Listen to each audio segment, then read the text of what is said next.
Shalom. Shalom. Selamat pagi semua. Apa kabar semua hari ini? Ya, dan saya sangat bersyukur karena diberi peluang untuk membawa kita dengan firman Tuhan pada pagi ini. Dan mungkin sebelum itu saya mau juga mengalu-alukan sekali lagi untuk terutamanya untuk tim yang daripada Methodist Tudan Miri, ya. Boleh saya minta kita semua minta Anda semua berdiri, ya. Mereka daripada Methodist Tudan yang di Miri, ya, dan mereka di sini di dalam rangka perjalanan retreat. Terima kasih, silakan duduk. Dan mereka ada Reverend Nicholas ya bersama dengan mereka, memimpin mereka, dan selamat datang sekali lagi ke DUMC. Dan Pastor Eddie pada pagi ini dia ada pelayanan di luar, tetapi dia akan menyertai kita semua untuk makan tengah hari nanti. Dan selamat pagi semua untuk yang baru, yang lain juga yang baru pertama kali, selamat datang, selamat beribadah di DUMC. Dan siapa yang ada mendengar khotbah daripada Dr. Eng pada bulan September yang lepas? Siapa yang ada? Tentang pengangkatan pergolakan peperangan sedunia. Siapa yang ada? Luar biasa. Oke. Jadi kalau yang belum mendengar khotbah itu, kamu boleh boleh cari itu di dalam platform community digital ataupun di dalam YouTube DUMC Bahasa, ya. Dan pada pagi ini saya akan membawa kita dengan tema yang diberi yaitu nabi dan guru palsu, yang saya ambil daripada 2 Petrus pasal 2 ayat 1 sampai 22. Ya, dan membawa kita merefleksi kembali khotbah yang dibawa oleh Dr. Eng pada bulan September yang lepas. Dia membawa kita tentang siri khotbah akhir zaman. Ya, khotbah yang sangat cukup mendalam dan terperinci, dan khotbah yang perlu didengar oleh generasi kita pada hari ini. Ya, dan satu yang menarik, dia juga di dalam khotbah dia telah menyatakan dia melihat keadaan dunia kita sekarang dengan membandingkan dia dengan penulisan di dalam Wahyu, ya. Dan apa yang dia tulis, dia katakan di sana, pentas kalau kita melihat sekeliling kita pada hari ini, pentas sudah tersedia untuk kedatangan akhir zaman. Kita melihat banyak yang nubuatan-nubuatan yang di dalam Wahyu pada hari ini sedang digenapi oleh Tuhan. Bagaimana dengan kita gereja-gereja pada hari ini? Kita melihat kita hidup di dalam cashless society, ya. Dan pentas yang disediakan ini, mereka sedang membawa agenda-agenda yang baru di dalam dunia kita pada hari ini. Contohnya, amalan tanpa tunai. Kita hidup di dalam cashless society. Kita tidak perlu membawa uang tunai lagi, tetapi kita hanya menggunakan handphone. Kita boleh membayar. Ya, dan juga ada pengawasan global yang sepertinya kemunculan artificial intelligence. Ya, dan semua ini sedang berlaku di sekeliling kita sekarang. Ya, ketergantungan kita dengan teknologi akan menjadi semakin tinggi. Sebab semua teknologi ini dia membawa kita kepada kehidupan yang sangat convenient sebenarnya. Ya, memudahkan hidup kita.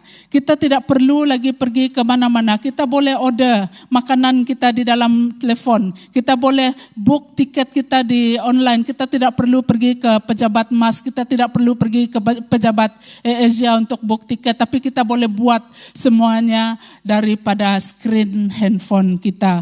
Ya, dan apa juga yang ada sekarang nih. Contohnya di Sweden pada hari ini. Di Sweden mereka telah meletakkan microchip di tangan mereka di sini. Ya, microchip sini dia akan membuat hidup mereka menjadi sangat senang. Microchips yang sebesar biji beras. diletakkan di dalam tangan. Jadi bila kamu berjalan, kamu tidak perlu risau tentang duit kamu tidak perlu risau tentang dompet ataupun apa, tetapi identiti kamu. Jadi semuanya diletakkan di dalam itu, dan itu kamu bila kamu pergi kepada mau ikut kereta api, kamu scan saja. Bila kamu mau pergi gym, kamu scan saja semuanya di sana. Dan mereka melakukan ini untuk membuat hidup menjadi semakin mudah, ya. Dan di China, bila kita pergi ke negara China, saat kamu mendarat di lapangan terbang, pergerakan kamu sudah dapat dipantau. Kamu berjalan di dalam lorong ini, orang akan tahu kamu ada di sana. Kamu pergi ke kedai sana, orang akan tahu kamu ada di sana. Kamu pergi ke wilayah sana, orang akan tahu. Sebab semuanya dikuasai, semuanya dimonitor dimonitor, ya. Baik itu daripada kamu punya kad ataupun dalam CCTV, mereka tidak ada masalah untuk mencari keberadaan kita di mana. Dan contohnya di Malaysia sendiri, sekarang mereka sudah mengimplementasikan e-invoice. E-invoice ini adalah satu agenda yang menjurus kepada apa yang Forum Bangsa-Bangsa Bersatu yang mereka membuat, contohnya pendekatan pentadbiran dunia, crypto, currency, semuanya itu sedang dia sedang di dalam step forward. Dan juga TNG, touch and go. Mana-mana kita pergi touch and go. Kalau kita pergi Johor, orang akan tahu saya pergi sana jika saya menggunakan touch and go saya. Di mana saya membeli barang saya, orang akan tahu saya di sana. Dan apalagi dengan kemajuan teknologi pada hari ini, semuanya dapat dilakukan dalam beberapa saat sahaja. Termasuk bila saya mau menghantar message kepada orang, beberapa saat saja message saya boleh sampai ke hujung dunia. Kuasa viral. Ya, dan apa yang tidak menariknya di sini adalah apakah agenda di belakang semuanya ini? Adakah agenda yang baik ataupun agenda yang tidak baik? Itu semua dapat dilakukan daripada teknologi digital pada hari ini.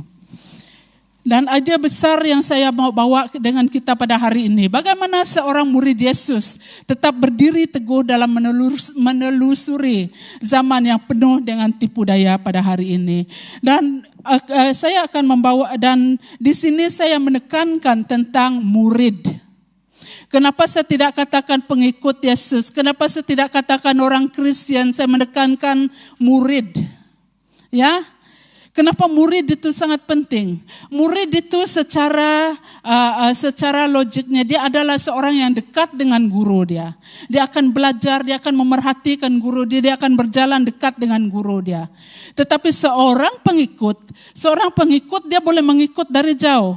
Kalau dia melihat rombongan itu pergi sebelah kiri, oh dia pergi sebelah kiri. Dia pergi sebelah kanan, dia pun pergi sebelah kanan. Ya, karena dia melihat daripada jauh. Dia tidak tahu itu yang sebelah kiri itu bawa dia pergi ke jurang apa, dia ikut saja. Jadi itu adalah bezanya pengikut dan murid Yesus. Dan itu sebabnya dalam firman Tuhan dalam Matius pasal 28 yang berkata, pergilah ke seluruh dunia, jadikan semua bangsa muridku. Dia tidak katakan jadikan semua bangsa pengikutku, tetapi murid. Murid adalah seorang yang sangat dekat dengan gurunya. Ya, murid adalah seorang yang sangat dekat dengan gurunya. Dan dia mau semua orang umat Tuhan pada hari ini mempunyai mentaliti seorang murid. Yang kamu akan tetap berdiri teguh. Kamu tidak akan dihanyutkan oleh ajaran-ajaran sesat di sekeliling kita. Dan mari kita membaca. Oke, saya mau membawa kita semua. Ini ayat agak panjang, tapi boleh baca kah? Wah, kecil betul lah. Oke, kalau yang depan tuh boleh bacalah. Oke, saya ambil daripada terjemahan Alkitab versi Borneo. Kita akan membaca bersama-sama. 1, 2, 3. Namun demikian ada nabi-nabi palsu dalam kalangan umat Allah pada zaman dahulu. Di antaramu juga akan muncul guru-guru palsu yang secara rahasia membawa masuk ajaran sesat yang memusnahkan. Mereka tergamak menyangkal Tuhan yang telah menyelamatkan mereka. Lalu mereka ditimpa kemusnahan dalam sekelip mata. Ramai orang akan mengikut cara mereka yang memalukan itu. Oleh itu jalan yang benar akan dikufuri. Dengan tamak haloba mereka akan memperalatkan kamu melalui kata-kata dusta. Hukuman untuk mereka sudah ditetapkan dan akan menimpa mereka. Allah tidak melepaskan malaikat yang berdosa daripada hukuman, tetapi menghumbankan mereka ke neraka dan membelenggu mereka dalam kegelapan untuk dihakimi kelak. Dan Allah juga tidak melepaskan dunia purba daripada hukuman. Allah hanya menyelamatkan Nuh, penyampai kebenaran dengan 7 orang yang lain ketika dia mendatangkan air bah kepada manusia yang ingkar. Allah telah memusnahkan kota Sodom dan Gomora sehingga menjadi abu, membinasakan penduduknya sebagai contoh hukuman terhadap orang yang ingkar. Tetapi Allah menyelamatkan Lut, seorang yang benar, yang berduka cita karena kelakuan cabul orang durjana. Jiwa Lut yang benar terseksa dari hari ke hari, melihat dan mendengar perlakuan liar orang di sekelilingnya. Nyatalah bahwa Tuhan mengetahui cara menyelamatkan orang yang warak daripada godaan dan mengasingkan orang durjana untuk dihukum pada hari penghakiman, terutamanya mereka yang menurut hawa nafsu cabul dan menghina kekuasaan Allah. Mereka menganggap diri mereka besar dan mengikut kehendak sendiri semata-mata. Mereka tidak takut mencela makhluk yang adik kudrati, sedangkan para malaikat yang lebih kuat dan berkuasa tidak pernah mencela dan menuduh makhluk yang adik kudrati itu di hadapan Tuhan. Tetapi mereka ini seperti binatang buas yang dijadikan untuk ditangkap dan dibunuh, mencela hal-hal yang tidak difahami, maka mereka akan dibinasakan. Mereka akan menerima balasan perbuatan maksiat mereka seperti bersukaria pada siang hari untuk memuaskan hawa nafsu. Mereka dipenuhi cacat celah dan bergembira memperdayamu sambil menjamu bersamamu. Mata mereka dipenuhi nafsu cabul dan sentiasa berdosa, menggoda orang yang goyah imannya. Hati mereka dikuasai tamak haloba dan mereka anak-anak yang terlaknat. Mereka telah meninggalkan jalan yang benar lalu sesat mengikut jalan Bileam anak Beor yang suka mendapat yang upah daripada kejahatan. Tetapi dia telah ditegur karena perbuatannya yang tidak waras. Mereka ini ibarat mata air yang kering dan kabus yang ditiup ribut. Kegelapan yang hitam pekat tersedia untuk mereka. Apabila mereka mengeluarkan kata-kata yang hebat tetapi kosong, mereka menggunakan hawa nafsu dan menjanjikan hawa nafsu dan keinginan cabul untuk menggoda orang yang baru terlepas daripada golongan yang hidup sesat. Mereka menjanjikan kebebasan, sedangkan mereka sendiri hamba kebinasaan. Karena seorang yang dikalahkan itu menjadi hamba kepada yang mengalahkannya. Sekiranya seseorang telah terlepas daripada noda dunia dan mengenal Tuhan dan penyelamat kita Yesus Kristus, kemudian terjebak semula lalu tewas, maka keadaannya lebih buruk daripada sebelumnya dia mengenal Kristus. Lebih baiklah jika dia tidak mengenal jalan yang benar daripada mengenalnya dan kemudian membelakangi perintah suci yang telah disampaikan kepadanya. Yang terjadi kepadanya itu seperti kata pepatah yang benar, anjing akan menjilat muntahnya kembali dan babi yang dimandikan akan berkubang semula di lumpur. Mari kita berdoa.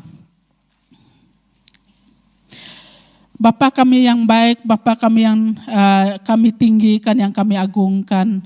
Tuhan, sedang kami meneruskan Tuhan pembelajaran firman Tuhan pada pagi ini Tuhan.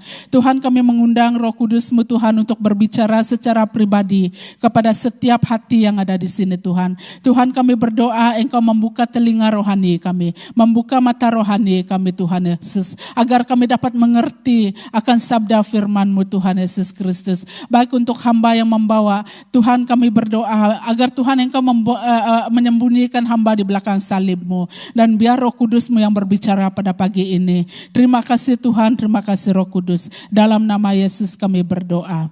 Amin. Amin. Ya, dan kalau ini adalah daripada teks ini kita melihat satu peringatan yang sangat jelas. Ya, peringatan yang sangat jelas yang ditulis oleh Petrus. Ya, daripada ayat 1 sehingga 8 yang berkata, namun demikian ada nabi-nabi palsu di kalangan umat Allah pada zaman dahulu. Di antaramu juga akan muncul guru-guru palsu yang secara rahasia membawa masuk ajaran sesat yang memusnahkan. Mereka tergamak menyangkal Tuhan yang telah menyelamatkan mereka. Lalu mereka ditimpa kemusnahan dalam sekelip mata. Dan apa yang kita belajar, ada beberapa hal yang saya mau kita perhatikan di dalam teks, keseluruhan teks ini tadi. Ini adalah bentuk peringatan kepada setiap umat-umat Tuhan pada hari ini. Ya, yang pertama adalah penipuan yang semakin meningkat, normalisasi yang bercanggah dengan kebenaran. Ya, jadi pada hari ini kita melihat penipuan yang semakin meningkat di kalangan kita. Dari penipuan ini adalah kemunculannya guru-guru palsu, nabi-nabi palsu, ajaran-ajaran yang menormalisasikan dosa di dalam masyarakat kita, di dalam negara kita, dalam generasi kita. Yang pertama saya ingin kita lihat apakah bentuknya penipuan yang meningkat. Kita melihat pada hari ini banyak gereja-gereja yang mula tidak kudus, mula berkompromi dengan dosa. Ya, contohnya bagaimana ada gereja-gereja yang kita mendengar mereka mengiktirafkan perkawinan sesama jenis. Ya, mengiktirafkan perkawinan sesama jenis, dan atas dasar, contohnya ada satu orang bishop yang baru diordain, dan itu membawa diviralkan di dalam sosial media karena pendiriannya yang membiarkan, yang mengiktirafkan perkawinan sesama jenis atas dasar a moment of hope. Dan ini adalah satu contoh bagaimana pada hari ini gereja-gereja mula berkompromi. Di dalam teks ini juga kita mendengar tentang perkataan Sodom dan Gomora, yang pada waktu itu yang membuat Tuhan sangat-sangat marah dengan Sodom Gomora, sehingga dia mau membunuh, sehingga dia mau menghapuskan semua orang di dalam Sodom Gomora. Dan juga pada hari ini di dalam gereja-gereja ada penerimaan New Age teaching di dalam gereja. Contohnya baru-baru ini ada juga bishop, bukan baru ini, dalam 2 tahun ini, yang dia diordain dan dia mempraktikkan yoga. Dia membawa pengajaran yoga di dalam gerejanya. Yoga ini kita seperti yang kita tahu, mungkin pada dasarnya mereka akan bercerita bahwa yoga ini hanya untuk exercise, untuk tubuh kita, untuk kita relax, untuk kita bertenang. Tetapi sebenarnya inti di dalam yoga ini adalah daripada ajaran-ajaran lain. Ini adalah seperti akar-akar liar yang tumbuh di dalam gereja. Dan saya ingat dalam 2 tahun yang lepas, tim Community Digital kami sedang interview seorang bekas guru besar sekolah Injil. Dan satu yang saya ingat dia katakan, pada hari ini banyak akar-akar liar yang tumbuh di dalam gereja. Bagaimana kita memastikannya akar-akar liar? Kita melihatkannya daripada dasar firman Tuhan. Adakah itu selaras dengan firman Tuhan ataupun itu tidak selaras dengan firman Tuhan? Ya, dan seterusnya ada doktrin yang menyangkal ketuhanan Yesus. Banyak doktrin-doktrin pada hari ini mereka mempersoalkan tentang ketuhanan Yesus. Betulkah Yesus itu Tuhan? Betulkah Yesus itu ada ibu bapa? Betulkah Yesus itu, bagaimana Yesus boleh menjadi Tuhan sedangkan dia adalah manusia? Dan banyak persoalan-persoalan yang buat generasi pada hari ini keliru. Dan itu sebabnya banyak cult, gereja-gereja cult di dalam Malaysia pada hari ini. Pertumbuhan gereja-gereja cult sedang berleluasa di luar sana. Sedang kita di dalam gereja pada hari ini mereka sedang menginjil di shopping mall, mereka sedang menginjil di mana-mana, membawa doktrin mereka. Dan juga setiap kali ada juga doktrin-doktrin yang mengajar, yang menyangkal Tuhan Yesus itu bukan Tuhan. Ya, dan itu sebabnya di dalam Community Digital juga kami sedang sedang merangka satu pembelajaran, yaitu yang dipanggil Teguh. Teguh ini adalah bersifat apologetik, di mana kita akan mengajar mereka, kita akan membawa generasi muda ini untuk belajar dengan lebih dalam bagaimana mereka mempertahankan iman mereka di dalam dunia yang penuh persoalan, di dalam dunia yang sangat mencabar pada hari ini. Dan seterusnya, penyelewengan, kita melihat dari segi penyelewengan, daripada kuasa, populariti dan status, kita mendengar Injil kemakmuran juga telah dibawa ke dalam gereja-gereja. Dan Injil kemakmuran ini, apakah Injil kemakmuran ini? Ini adalah sesuatu yang sangat bercanggah dengan Alkitab. Dia coba mengalihkan tumpuan kita daripada Yesus kepada kejayaan, kepada uang. Kita harus berhati-hati, saudara dan saudari. Dan juga di dalam Injil kemakmuran, dia juga menyangkal, mengabaikan tentang penderitaan. Itu juga bercanggah dengan firman Tuhan. Firman Tuhan di dalam Yohanes 16:33 dan 1 Petrus 4:12 hingga 33 yang mengatakan orang-orang percaya harus teguh menghadapi penderitaan. Dan juga di dalam firman Tuhan mengatakan penderitaan itu yang akan menghasilkan kita menjadi orang yang tahan uji. Ya, jadi ini adalah bentuk-bentuk penyelewengan yang diajar pada hari ini. Dan ada juga gereja-gereja pada hari ini dieksploitasikan. Pendeta mula mengeksploitasikan jemaat-jemaatnya untuk memberi uang mereka, untuk memberi harta mereka kepada gereja di atas nama gereja. Tetapi itu adalah untuk mereka sendiri. Dan ini adalah bentuk penyelewengan yang ada di zaman kita pada hari ini. Dan seterusnya ketergantungan penuh dengan teknologi digital tanpa hikmat. Ya. Dan kita pada hari ini adalah generasi digital. Selagi kamu ada handphone, selagi kamu dapat melihat internet, melihat komputer, kamu adalah generasi digital. Dan pada hari ini AI bukanlah sesuatu yang sangat asing bagi kita. Dia mula menjadi bahagian dalam hidup kita, ya, menjadi bahagian dalam hidup kita. Dan AI ini di dalam kata memudahkan hidup. Apa saja informasi kamu boleh tanya di sana.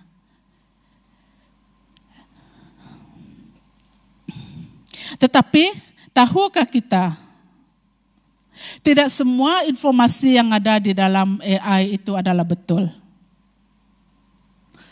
Tidak semua informasi yang di dalam AI itu adalah tepat. Karena semua informasi itu adalah diletakkan, itu adalah bagaimana AI bekerja. Dia akan mengumpul maklumat-maklumat dari setiap, sama ada orang percaya, orang tidak percaya, orang yang anti Kristus semua. Dia akan mengumpulkan semua itu dan memberi jawaban itu kepada kamu. Jadi bagaimana kita orang-orang Kristen pada hari ini boleh mengelakkan diri kita daripada penipuan-penipuan yang semacam ini. Dan kadang-kadang bila kita menggunakan AI, dan AI ini yang akan memberi kita jawaban yang sangat logik juga. Yang sangat logik, ya. Tetapi di balik logik itu ada juga tersirat informasi yang tidak akurat. Itu sebabnya kita harus sentiasa berhati-hati. Dan contohnya, bagaimana algoritma bekerja. Bila kita melihat Facebook, bila kita melihat Instagram, contohnya, saya suka melihat Instagram memasak.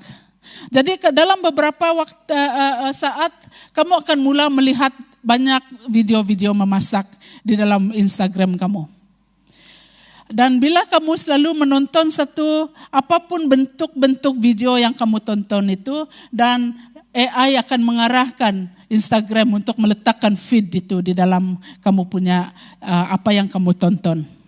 Dan ini menjadi sesuatu yang sangat berbahaya untuk umat-umat Kristen. Ya.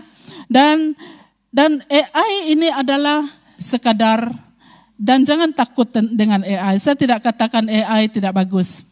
AI ini adalah sekadar tools. ya yang kita gunakan. Ini bergantung kepada bagaimana kita orang-orang Kristen menggunakannya. Adakah kita menggunakannya dengan hikmat?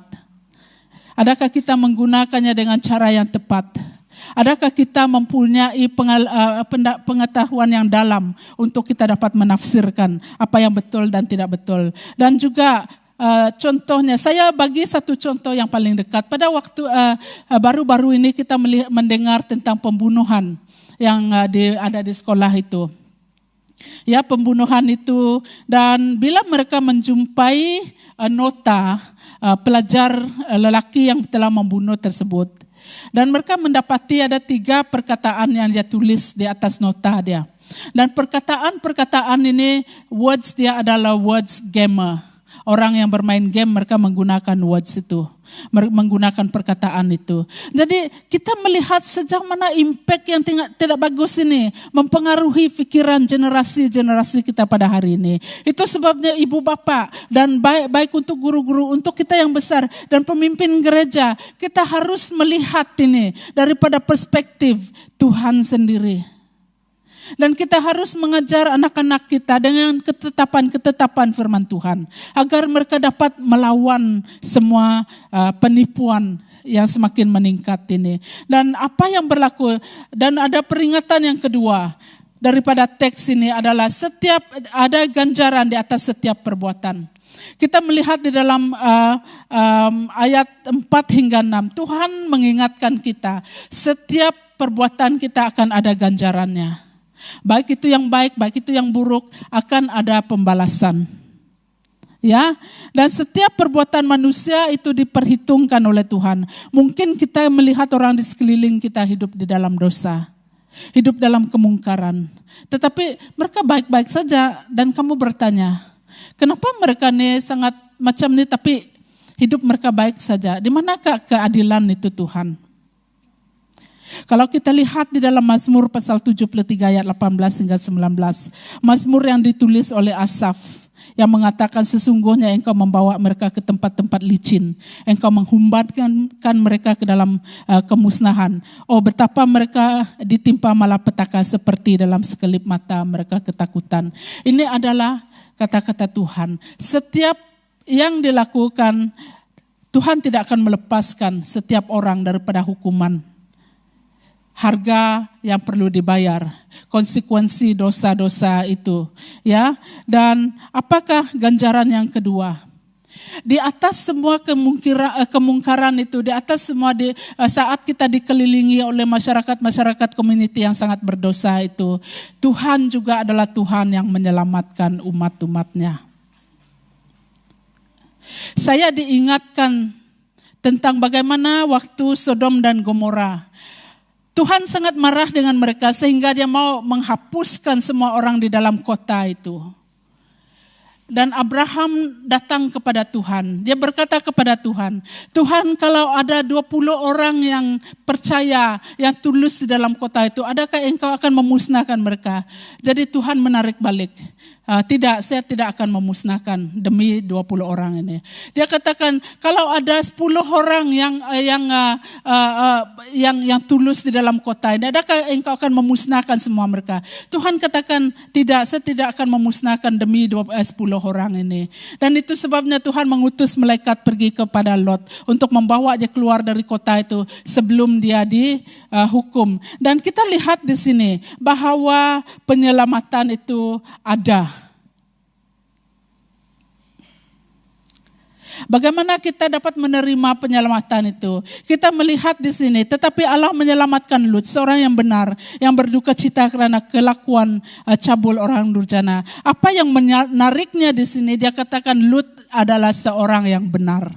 Walaupun Lot hidup di dalam zaman yang sangat-sangat durjana, kita katakan pada hari ini, dia hidup di kalangan orang-orang yang membuat yang hidup di dalam perlakuan homoseksual dan semuanya, dan dia tetap berdiri teguh.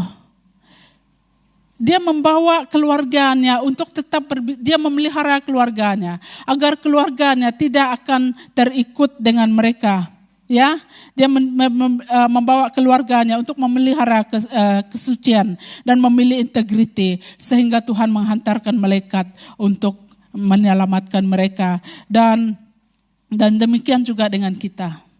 Mungkin kita ada hidup di tengah-tengah keluarga yang belum percaya dengan Tuhan.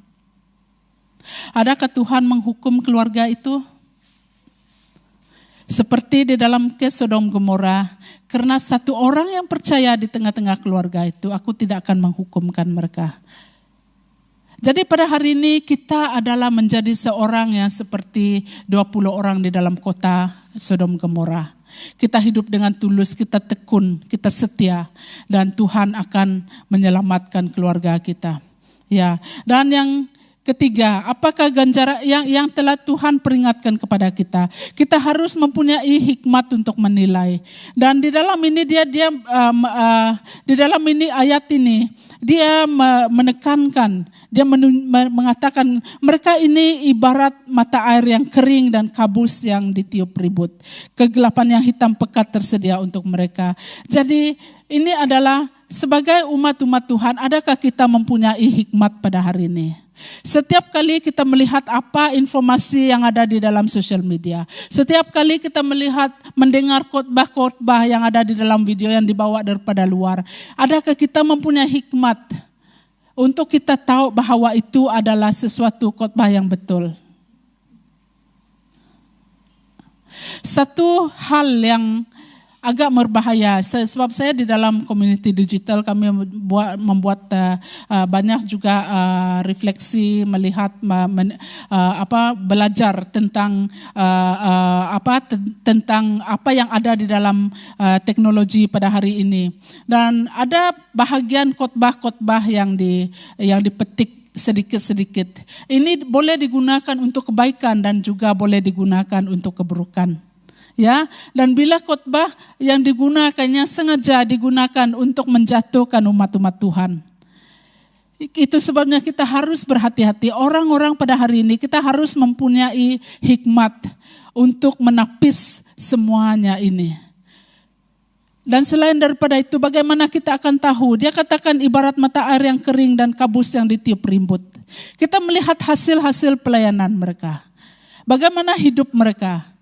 Bagaimana cara hidup mereka, nilai-nilai yang mereka bawa, yang mereka pupukkan di tengah-tengah community, yang mereka pupukkan di tengah-tengah gereja. Adakah mereka membawa nilai yang selaras dengan firman Tuhan?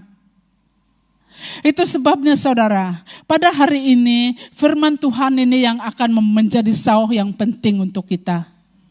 Supaya kita tidak akan tersasar, kita tidak akan menjadi seperti hanya pengikut Yesus. Di mana ada kerumunan yang besar, dia hanya ikut. Di mana ada tempat keramaian, di sana dia pergi. Tetapi dia tidak mendekat dengan Yesus, dia tidak akan belajar dengan Yesus.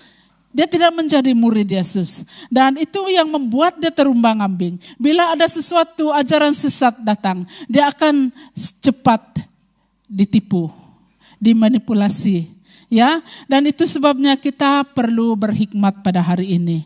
Kita perlu berhikmat pada hari ini. Dan saya ingat dalam beberapa tahun yang selepas COVID tahun 2000, waktu itu saya rasa masih ada lockdown. Waktu itu saya coba mencari mencari cerita Kristen di dalam YouTube.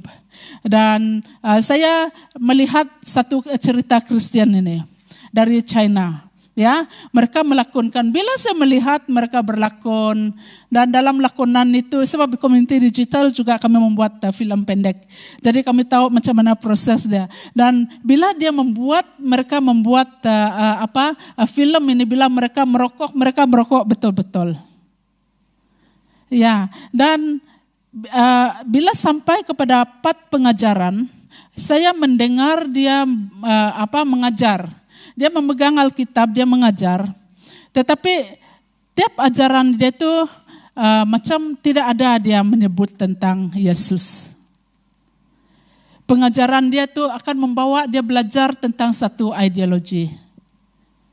Dan saya terfikir, kalau orang Kristen yang tidak di dalam pengertian firman Tuhan, mereka ingat itu adalah sesuatu yang betul.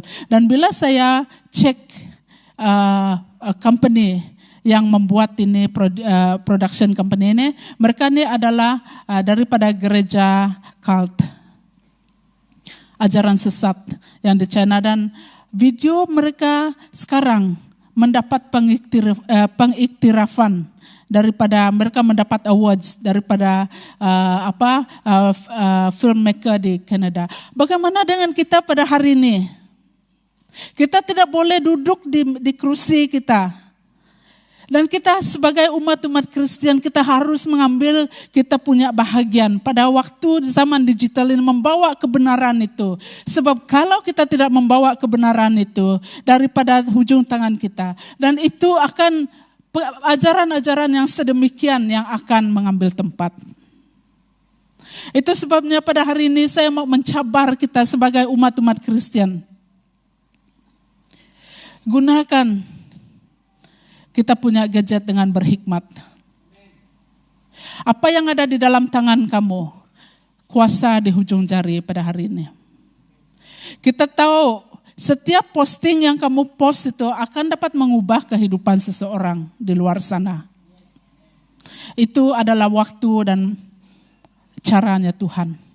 Tetapi adakah kita pada hari ini menjadi seperti murid Yesus? Saya siap Tuhan untuk membawa amanat agung Tuhan ke dalam dunia ini. Ya, jadi itu adalah bagaimana kita selayaknya orang Kristen. Dan seterusnya, kita harus kita diingatkan untuk tetap teguh dan setia. Kita diperingatkan daripada ayat 20 sehingga ayat 22 ini. Bagaimana tentang konsekuensi seorang yang meninggalkan Tuhan. Keadaannya akan menjadi lebih teruk daripada yang terdahulu. Sehingga dapat membawa kepada pengakhiran yang buruk. Dan biasanya, kenapa Petrus mengingatkan ini di sini? Biasanya, bila seseorang pengikut itu, dia belajar, dia tahu dan mengalami itu hal yang berbeza. Seseorang murid dia akan tahu dan dia akan meletakkannya di dalam hatinya. Firman Tuhan itu dia letak baik-baik di dalam hatinya. Bila ada waktu-waktu orang ajaran-ajaran sesat datang, oke, saya tahu ini adalah yang tidak baik, jadi saya dapat menapiskannya. Ya, dan itu sebabnya di dalam ini Petrus mengatakan bila seseorang yang sudah tahu tentang kebenaran itu dan dia meninggalkannya, dan di sana untuk dia keberangkalian dia untuk kembali lagi adalah sangat-sangat susah kecuali dengan kasih karunia Tuhan. Dan itu sebabnya Petrus menegaskan di sini, Petrus memperingatkan kita di sini untuk tetap setia di dalam iman kita. Menjadi seorang Kristen itu tidak mudah, saudara dan saudari. Kita banyak dicoba, kita banyak di challenge, tetapi kita tahu pengakhirannya adalah sesuatu yang baik. Dan untuk aplikasinya, kita harus memohon kebijaksanaan rohani. Di dalam 1 Yohanes pasal 4 ayat 1 hingga 3. Saudara-saudara yang kukasihi, jangan percaya setiap roh. Sebaliknya ujilah setiap roh itu sama ada datang daripada Allah. Kerana terdapat ramai nabi palsu telah menjelajah ke seluruh dunia. Untuk memastikan sama roh itu roh Allah. Inilah caranya. Jika roh itu mengakui bahwa Yesus Kristus telah datang ke dunia sebagai manusia, maka roh itu datang daripada Allah. Jika roh itu menolak hakikat tentang Yesus itu, nyatalah roh itu bukan daripada Allah, tetapi daripada Dajjal penentang Kristus. Ini sebabnya saya katakan tadi, sebagai umat-umat Tuhan, kita harus memperlengkapkan diri kita. Bagaimana kita dapat menjawab orang-orang di luar sana, mempertahankan iman kita di dalam Yesus. Dan bila kita mendengar ajaran-ajaran yang menyangkalkan tentang ketuhanan Yesus, kita tahu bahwa itu bukanlah ajaran yang benar. Sangat mudah, sangat simpel. Kalau kamu tahu ajaran itu tidak mengakui tentang kedaulatan Tuhan Yesus, dan dia tidak mengaku bahwa Yesus itu Tuhan, itu adalah ajaran yang salah. Dan seterusnya, kita harus menjaga kekudusan kita. Kita di dalam era yang sangat modern sekarang ini. Banyak perkara-perkara baru yang timbul. Bahkan perkataan-perkataan baru yang timbul. Saya rasa waktu Pastor Jonathan dulu, mungkin dia di dalam 50-an ataupun 40-an, dia tidak pernah mendengar perkataan netizen. Tapi hari ini ada perkataan netizen. Banyak perkataan-perkataan baru yang ada pada hari ini. Dan semuanya ini adalah menunjukkan tentang kedatangan akhir zaman. Dan banyak kita melihat gereja-gereja Tuhan di seluruh dunia pada hari ini. Banyak yang digoncangkan. Kenapa? Tuhan sedang mengejutkan kita, menyedarkan kita untuk mengejar kekudusan di dalam gereja kita. Semalam kami telah melancarkan satu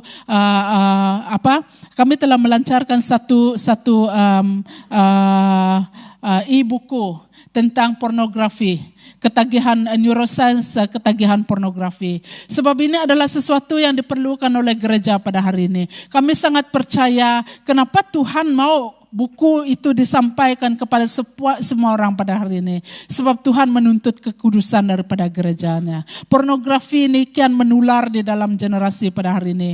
Di setiap lapisan masyarakat. Tidak kira anak, orang tua, semua orang akan kena.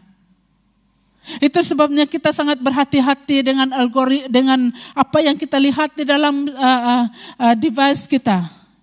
Bila kita mula melihat satu video, dia akan mula membawa video lain lagi. Oke, saya mau tengok ini. Bila saya tengok ini, nanti 2-3 jam kamu akan melihat video-video yang macam itu akan muncul di dalam feed kamu. Ini bagaimana algoritma bekerja. AI akan membawa mereka untuk, dia mau tengok nih, dia suka tengok nih. Jadi dia akan bawa. Dan dari sana secara senyap, kita akan mula melihat, kita akan mula terjebak sedikit demi sedikit. Kamu akan katakan, tidak ada orang tahu. Bila saya tengok nih, Puyang tidak dapat tengok saya. Bila saya tengok nih, JB tidak dapat tengok saya. Tetapi saudara kamu tidak tahu, itu adalah pembunuh yang sangat senyap, pornografi. Dia banyak menghancurkan kehidupan orang, dia banyak menghancurkan masa depan, dia banyak menghancurkan kehidupan rumah tangga. Sebab dia mengambil alih apa yang Tuhan berikan, sesuatu yang indah yang Tuhan berikan kepada anak-anaknya. Dan itu sebabnya kita perlu menjaga kekudusan pada hari ini. 1 Tesalonika pasal 4 ayat 3 dan 7 katakan, Allah menghendakimu hidup suci dan menjauhkan diri daripada perbuatan cabul.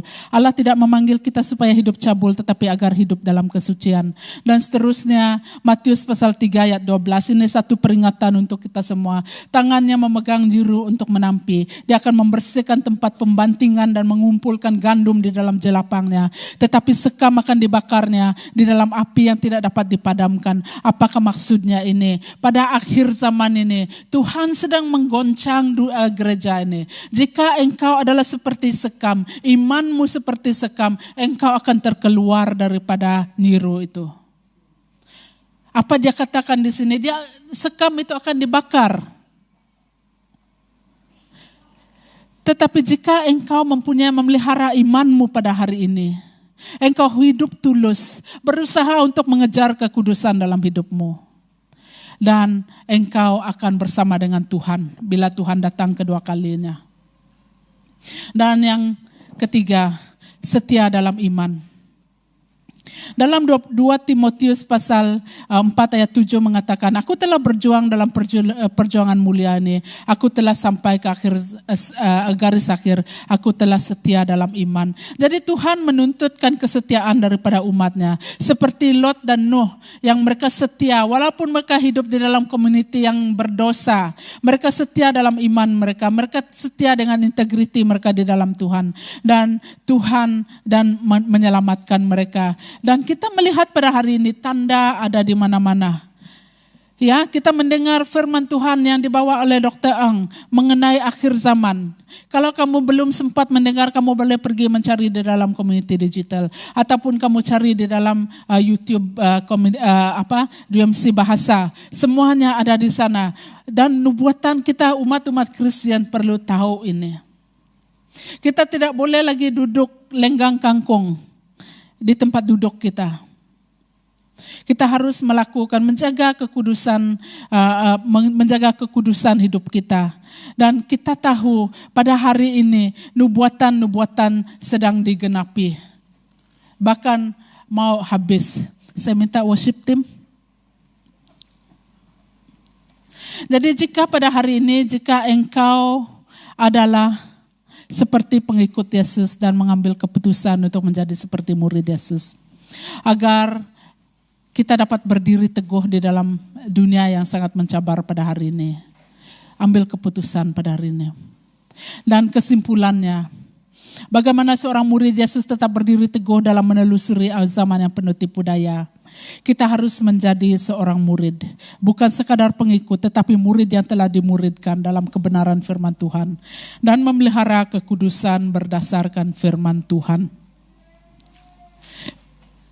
Mari kita berdiri.